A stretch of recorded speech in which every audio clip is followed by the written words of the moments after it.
You're listening to the main event with Zach Gelb and Mike Zahn on WHIP.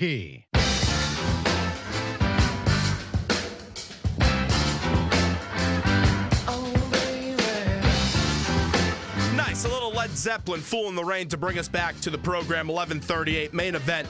Zach Gelb here with you, flying solo, taking you up until noon Eastern time, where the Temple Sports Hour will come your way. We're getting you ready all day long for tonight's game in East Carolina, as it's Temple and ECU. Nothing like it, as Temple looks to move to 7-0 before they welcome in Big Bad Notre Dame next Saturday night, 8 p.m. That game will be on ABC, nationally televised, in addition to right here on Philly's #1 college radio station, WHIP. It's my honor to bring in the commissioner of the American Athletic Conference, Mike Aresco, back to the program. Commissioner Zach Gelb, thanks for coming back on. How are you? Zach, great to have you. Thank you very much. Appreciate the opportunity to talk to you again, and hope you're doing well. Well, I'm doing great, and we appreciate you coming on today. So it must be a fun time to be the commissioner of the American Athletic Conference. 3 teams in the top 25 for football. What does the AAC teams need to do to consistently stay in that top 25? Because there's one thing to be in the top 25, but you want to consistently stay there. Yeah, we do. Yes, Zach, we do, and you have to win, obviously, to do that. And we're going to defeat each other, of course. As you know, we have several teams undefeated in the same division, and Temple will have some tough games, even though in its division there aren't other undefeated teams. And I think the issue for us is going to be just to sustain the success we've had, Zach. We think that we're going to do that. I've been saying to people recently, this is not your grandfather's Temple. This is a Temple administration led by President Neil Theobald, who wants to win. Pat Kraft is an excellent AD, Kevin Clark preceding him, and Kevin's got an executive position at the university, but they're all invested in having good athletic programs and in doing it right. All 26 seniors are on schedule to graduate in May on the Temple football team. That's a wonderful accomplishment. You have, again, if you have presidential and administrative leadership, and we do at all of our schools, they're all trying to win, and they're hiring good coaches, and they're trying to do things right, then I think you've got the recipe for success. We have new stadiums, we have new facilities, we have a good TV deal that gives us tremendous exposure. I think those kinds of things will result in sustainability. That's the key. We don't want these things to be flashes in the pan, and whether we'll have 3 teams in the top 25 at the end of the year, whether we'll have 5 next year, whether we'll have 1 next year. It's a question of whether, do you have a strong conference top to bottom? Are you winning those non-conference games against the so-called P5? Are you also beating the group of 5? As you know, we compete with them for New Year's Day. And as you know, that this year we're 10-1 against them, a field goal away from being 11-0. And that's really important because we want to have that New Year's Day slot. But I've also said that our sights are set higher. We want to be in the college football playoff. Again, I don't want to jinx Temple. I mean, they've got a tough game tonight against a rugged East Carolina team on the road, and they also have Notre Dame in a little over a week. But if they were to win these games and if they were to go undefeated, why wouldn't they be a college football playoff contender? In fact, I would argue that they should be in it, after having beaten Penn State decisively. So those are the kinds of things we're shooting for. Now, I must say, it's been great. You're right. We've been put on the map. I think the Ole Miss Memphis game certainly was one of those situations. It galvanized things. It was a catalyst for more coverage. And now I think we're probably getting so much coverage that, we have to be careful. It's a long season, a lot of football still to be played. I just want our teams to keep their focus. I think they will. And I think Temple, it'll be a great game tonight. I'm really looking forward to watching it. It should be terrific. We all know how important TV deals are, and Temple's been on CBS Sports Network this year. They're on ESPN2 tonight, and then ESPN, ABC, they elected to take them as the game of the week. And I don't want to look ahead, but it is going to be next week, ABC, 8 p.m. in Philadelphia at Lincoln Financial Field. And I don't want to, assume anything, but that could also be a possibility of College Game Day. I know a lot of people are talking about that here at Temple University. Getting that ABC game, what does that exposure mean for the conference? It's enormous, Zach. It's just absolutely phenomenal that we have this. A few weeks ago, we didn't expect it, of course, and we were delighted when we heard that we'd have the primetime slot on Saturday. As you know, that shows you've arrived. That's really, really important. I think it's a tribute to Temple and the team that Matt Rule's put together and the quality of their schedule and what they've done so far this year. I think that ABC would, if they didn't feel it would be a great competitive game, they might not have decided to do that. But also, it's a chance for our league, obviously, to shine again. Memphis came through, and we did that. And again, I don't want to jinx Temple in any way. I know they'll play well. They've got a great program. This is a team with a lot of veterans. Many of these players were out in South Bend a few years ago, and they played very creditably. And they're a much better team now, and they're veterans. They've been around. But Memphis did the conference some great good when they played so well on an ABC national game. It wasn't a full national as this one's going to be, but it was seen by a lot of people, and they came through and did a wonderful job. And I think Temple will too. So again, these are opportunities that you try to take advantage of. I do think, though, Zach, we're going to get more of those as we go forward. I think the league is getting stronger. I think if we can retain most of our coaches, we probably you don't necessarily retain them all, but even where we don't, I think the administrations will hire excellent coaches. But if we can continue on this upward trajectory, then we're going to see more and more of these games. I think we've got some of the best young coaches in the business. We've got veteran coaches, and I think we've got programs that are all on the upswing. I know a couple are struggling right now, but UCF has done a lot for our conference the last few years, and I don't think that'll last long. And I know Tulane's been struggling, but they'll get better. But when you look at the new coaches, the three new ones out west who've just been phenomenal and have been instant successes, even though Tulsa and SMU, for example, are struggling a bit, but they have already made their mark by playing competitively against some of the top teams in the country. So all in all, I'm really pleased and optimistic that we can sustain it. And that's my mantra, sustainability. Because if we don't sustain it, then we won't be in the conversation with the Power Six, which I think we've finally gotten into. And that was the significance of the Ole Miss-Memphis win being a galvanizing force, and also with the fact that Temple is being showed the kind of respect they deserve. So these are all important markers for us, and now it's up to us to continue to capitalize. We all know Matt Rule has an incredible passion for Temple University. His entire family does. His wife, Julie, actually stayed here when he went to the NFL for a year to be an assistant offensive line coach with the New York Football Giants. I want to take you back, though, when you first met Matt Rule, because whenever you talk to him, he has a long-term vision for Temple University, and he constantly redshirts players. He has just such a certain level of excitement that I've never seen here at this university before, talking to alumni, talking to current and past players. When you first met Matt Rule, how'd you know he was going to be a good football coach? Well, you never know when an assistant gets a head coaching job, but I knew that Matt came with great recommendations. I knew that Matt was well thought of. I knew that, and when I met him, it was, I guess like opening a bottle of champagne. He's a great guy. He's extremely personable. It couldn't have been nicer. Had a few conversations with him. I just liked his personality. I liked his enthusiasm. But also, he's had great experience. He's been with top programs. He has his own pedigree as a player. I think Matt brings so many things. This was a home run hire, and that's the kind of hire that many of our schools have made. And I think, with a young coach like Matt, it's only going to get better. The program's only going to improve. Matt has proven that he's an excellent recruiter. He understands talent, but he also is running the program the right way, and that's so critical.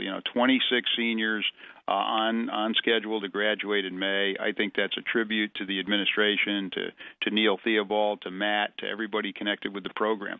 That's what we want in this conference. You want to win, but you want to do it right. And I think This is a Temple program that's had some success over the years. There have been periods when they did, but it wasn't sustained. And I think this is now absolutely sustainable. And I'm just thrilled that they're doing so well. This is Philadelphia, a big market. Obviously Eastern football is more in the spotlight, and just to see Temple right up there is very gratifying.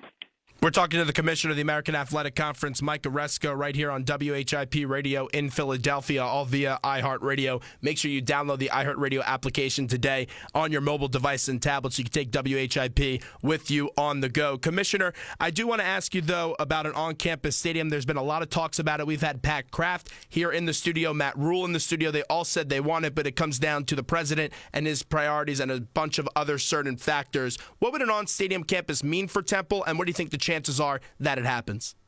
Well, first of all, there is no question that there are advantages to having an on-campus stadium. Obviously, you tend to get more student participation. There's an atmosphere because the stadium tends to be smaller. It becomes a tougher ticket. There's a level of excitement, no question. But on the other hand, I don't want to presume anything, and I don't want to be commenting on things that I'm not really qualified to comment on.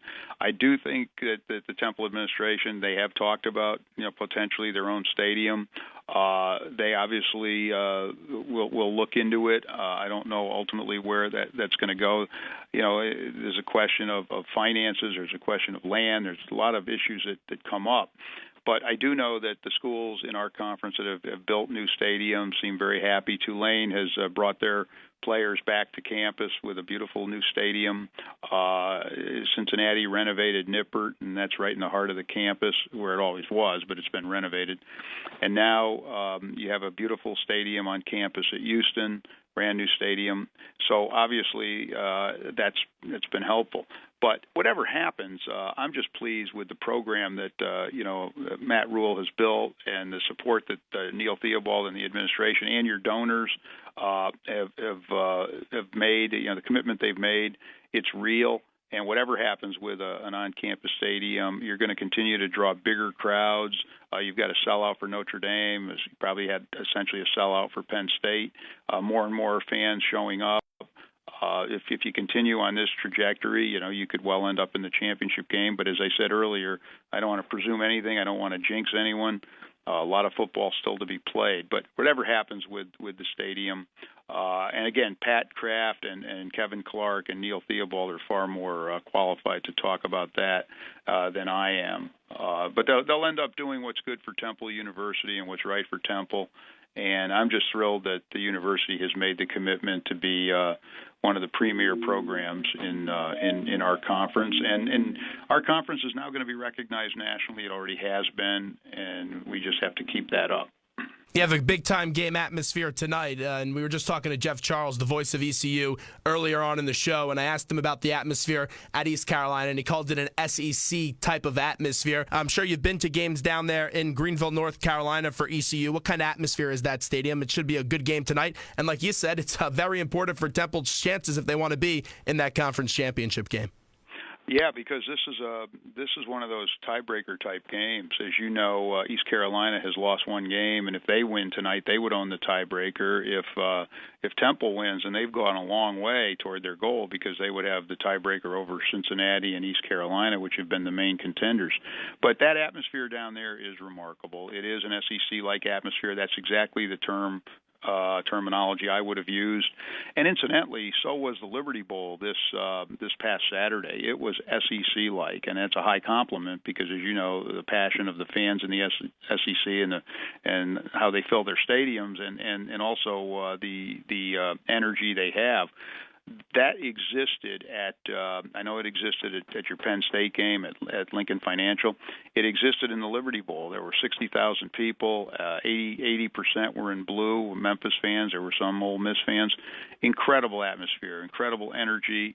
That's what I think you'll see at East Carolina. And East Carolina fans are very, very devoted. It'll probably be, if not a sellout tonight, it'll be close. It's a Thursday game. That's not always easy. especially a regional university where people come from great distances. But the place will be jumping. It'll be a tough place to play for Temple, but I know they'll acquit themselves well. But again, one other thing. Attendance has begun to spike in our conference this year, and that's one of the markers, Zach, that we need to have if we want to be in the Power Six conversation. We have to have more interest in our markets. Jake Proudhamel, the former AD at Syracuse, always used to say, it's not so much the market you're in, it's the market you deliver. And I think Temple is now delivering Philadelphia. The fans are becoming more committed and more passionate. And you can do that. And success, breeds success, and success develops interest. And I think we're seeing that around our conference with attendance, increasing at a lot of different places. Great to have 3 undefeated teams. That's not likely to happen. Well, that won't be the case at the end of the year because these teams, play each other. But I think people now respect the quality of our conference, and they know that these conference games are going to mean something. That's one of the great things about winning those non-conference games against good teams. People respect your conference games more. I think you're looking at Cincinnati-Memphis, for instance, on Thursday a while back. I think people now have a greater appreciation for the quality of that game when you see what Memphis did with Ole Miss and you see what Cincinnati did with Miami. And Temple's gained a lot of credibility by the way they played against Penn State and the way they've been playing since, and going out and beating a Cincinnati team. That was a big win on the road. So it's all good, and it's all a question of building on what we have, and it'll be quite an atmosphere in East Carolina, in Greenville tonight.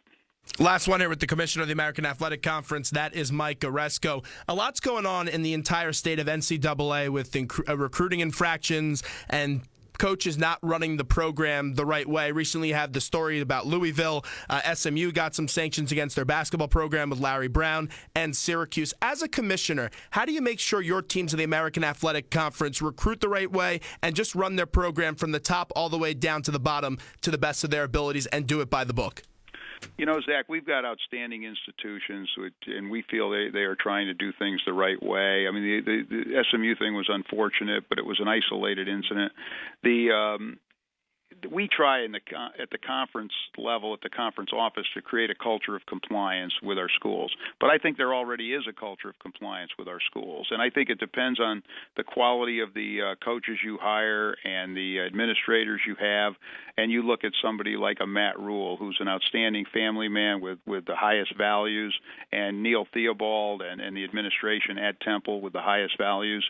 And you know that they're going to run the program the right way. And all around our schools, we have not had major issues. And knock on wood, it doesn't mean you can't have them. I mean, this is not easy. College athletics do occasionally have problems, but if done right, they're a wonderful picture window into every university. And again, as I said, knock on wood, but we have not had those kinds of problems. We've got high quality schools in this conference, and we expect them to do things right. They expect to do things right.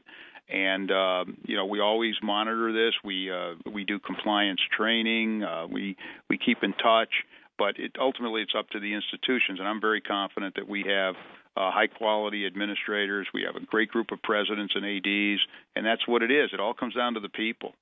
These things are a function of the quality of the people you have, their vision, and the way they view their ethical responsibilities. But I'm very confident that we do things right, and that we'll continue to do so. Do you think the SMU sanctions were fair?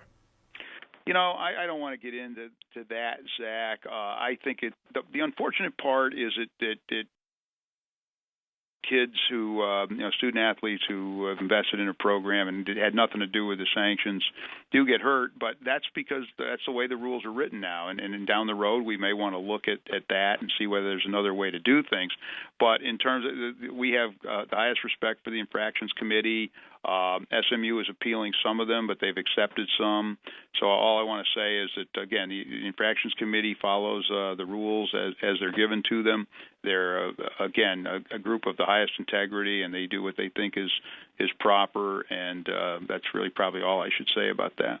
Commissioner Aresco, we appreciate the time. Thanks so much. We'll be seeing you in the press box for the Notre Dame game.